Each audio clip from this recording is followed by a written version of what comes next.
4 tenths of a second in front. Pedro Costa able to break that a little bit later. Getting the old shot on exit off in the front finally then. Finally on lap 11 at 24. Arase sweeps through the double lap.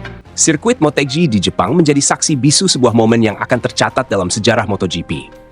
Di lintasan penuh gengsi itu, Pedro Acosta, bintang muda yang tengah naik daun, sempat meremehkan Marc Marquez. Banyak yang beranggapan, masa emas sang legenda sudah lama lewat, bahwa sinarnya mulai meredup di tengah generasi baru. Namun, pandangan itu seketika sirna, lenyap oleh satu momen yang mengguncang dunia balap. Di tengah balapan yang menegangkan, Marc Marquez kembali menunjukkan kelasnya. Dengan keberanian yang sulit dipercaya, ia melakukan manuver overtake yang hampir mustahil. Bayangkan, di kecepatan mendekati 300 km per jam, di tikungan yang biasanya hanya bisa dilalui dengan penuh kehati-hatian. Marquez menyalip dengan ketenangan seorang maestro sejati. Sorakan penonton meledak. Kamera berulang kali menyorot ekspresi Pedro Acosta yang terperangah. Wajahnya mencerminkan keheranan bercampur kagum. Bagaimana mungkin seorang pembalap yang dianggap habis masih bisa melakukan aksi luar biasa seperti itu? Bagi banyak orang, momen tersebut bukan sekadar sebuah manuver. Itu adalah pesan yang lantang, bahwa Marc Marquez masih berdiri sebagai legenda hidup di lintasan. Dan di balik helmnya, Marquez tahu, ia baru saja memberikan peringatan keras kepada para rivalnya. Jangan pernah meremehkan seorang juara sejati. Namun drama tak berhenti di situ.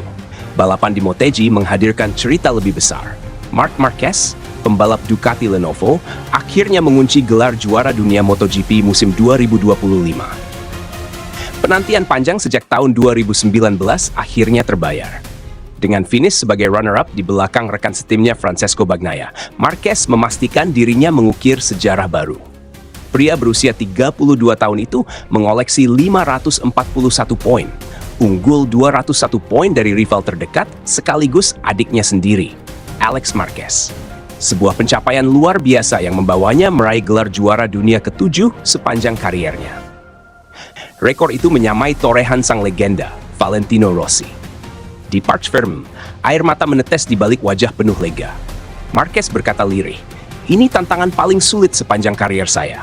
Kata-katanya penuh beban, penuh luka yang hanya dia tahu. Cedera parah, operasi berulang, kecelakaan yang menghantui, bahkan rumor tentang pensiun yang nyaris mematikan semangatnya. Namun Marquez tidak pernah menyerah.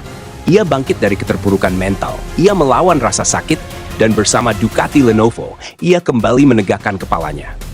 "Saya pernah jatuh ke titik terendah," ucapnya, "tetapi saya tidak pernah berhenti berjuang." Kini, gelar juara dunia ke-7 telah berada di tangannya. Momen ini bukan hanya tentang trofi, tetapi tentang pembuktian. Tentang seorang pria yang pernah dihantam badai, namun memilih untuk bangkit dan menulis kembali sejarahnya.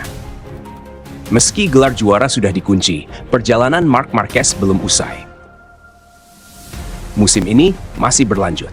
Berikutnya, ia akan menatap tantangan baru, MotoGP Indonesia di sirkuit Mandalika pada awal bulan Oktober.